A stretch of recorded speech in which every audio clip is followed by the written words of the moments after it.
Dude, what are your plans today? You're looking at it, bro. Oh, we should record that Bukovac song we're talking about doing.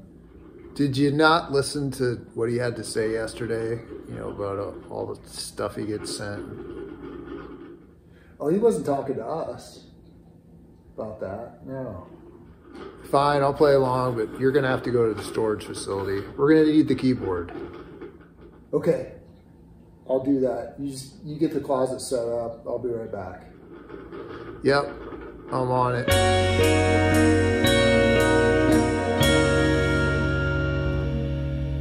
Breaking stone, I guess I'm a one-man show.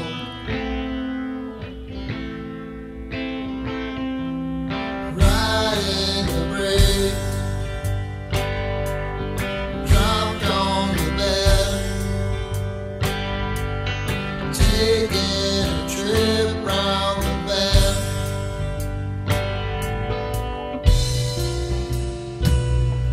Stacking brick, just a little high.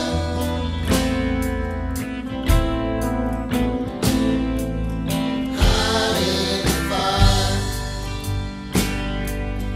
blocking the sun, pushing the air from my lungs, riding a one-man show.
I'm back. I got the keyboard and some other provisions.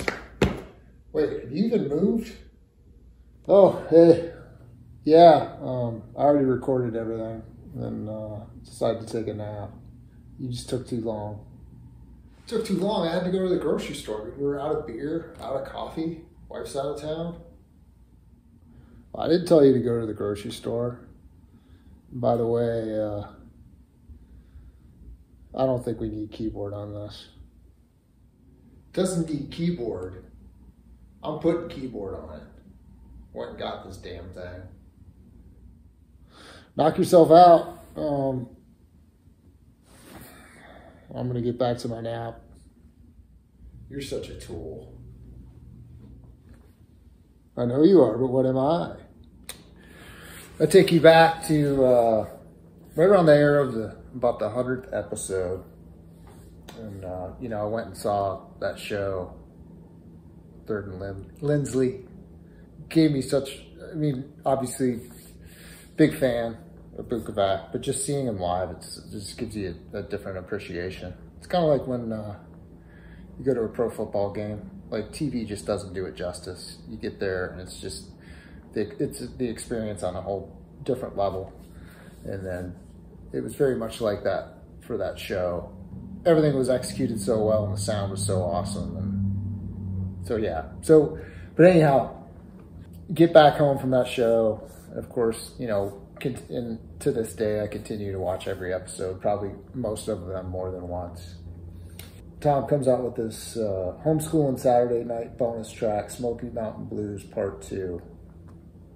It was in, like, he's playing a Gibson J185 that I'm sure he's since launched, but it's just it's a great song. And as I was listening to it, I had a very nostalgic feeling just listening to it. And it kind of brought me back to my glory days, which I guess I would frame that for this discussion, like 1982 to 1994. But like a lot of his music, it's kind of timeless and kind of genreless. It's just music. But I was really drawn to that song, and as I'm listening to it, that opening lyric popped in my head, and I was like, oh, that's kind of cool. And then back at that time, I think YouTube has since changed the way their audio is set up, so you can't just rip stuff straight from YouTube and put it into your DAW. There's like some kind of weird noise that accompanies it now, which is probably a good thing, just so people can't steal other people's sounds. Which, you know, I have no idea if Tom's ever going to see this, but hopefully this isn't viewed as like remember that guy that took his cop show music theme, put it in one of his videos, and they had a bit of a kerfuffle. And I mean, everybody figured it out, but Tom, please don't block me. If it's any consolation, I did send my quarterly donation to the tip jar today. But I do have a bit of a story to tell with this song in particular. And as you can see, like, I have zero of the Bukovac charisma and very little of the storytelling ability, but I'm going to try. So, and it's pretty timely because, you know, he's talking about yesterday about all the emails he gets. And can you imagine, like, he's got this throng of dedicated homeschoolers and we have access to his email. It just boggles my mind. But I have sent him some emails over the past couple of years.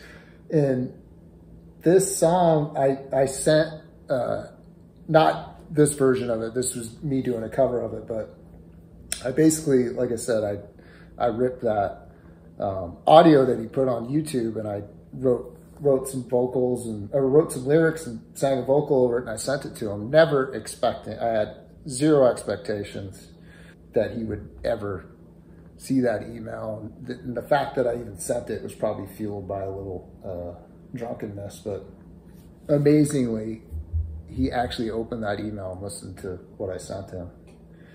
And he emailed me back, and I remember when I saw the email, I just immediately had like a sense of panic. Because all I could imagine, you know, all I could imagine was him sitting around in some studio with his buddies, like, oh my God, look at what this freaking guy sent me. Can you guys believe this?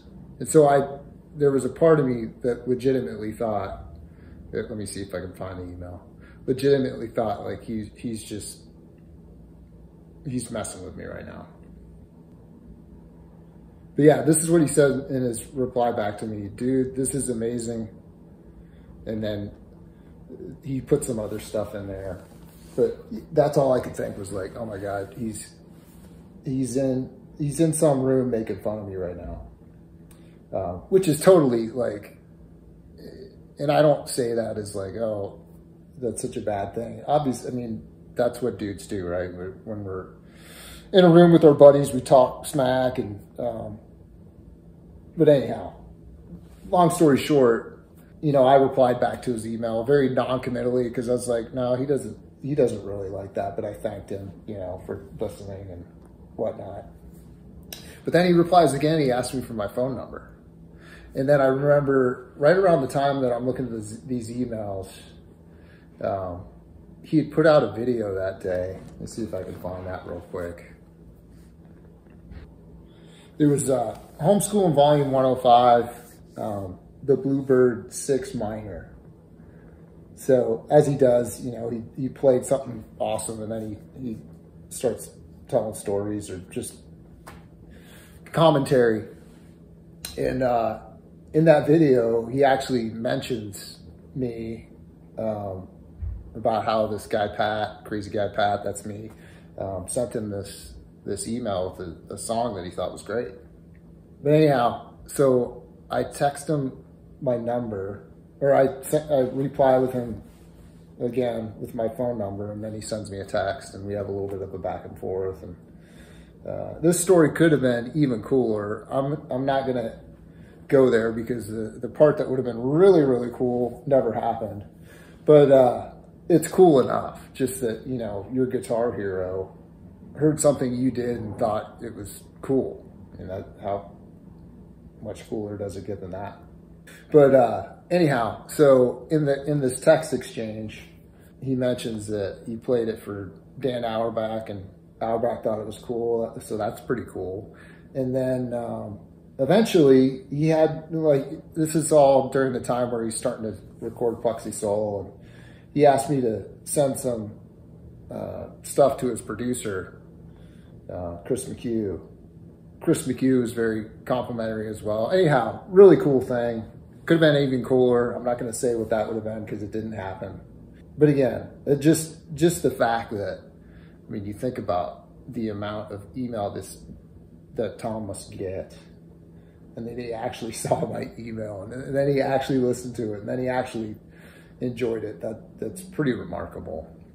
So that's my story. I don't really have a big crescendo, other than to say, you know, just to express how much I appreciate what Tom does, and how much more enjoyable it's made music for me, from understanding what the hell I'm trying to do on the instrument and just music in general. It's pretty amazing, and I'm sure I've used that word a little too much. But Tom, if you see this, thank you very much, sir. You're the best. I forgot to mention, if you've made it this far in the video, I'm going to put a little snippet of the audio that I sent Tom way back when. That's it. Peace. Breaking stone, I guess I'm a one-man show.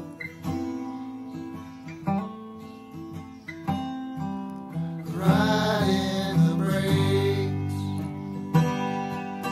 dropped on the bed, taking a trip round the bend.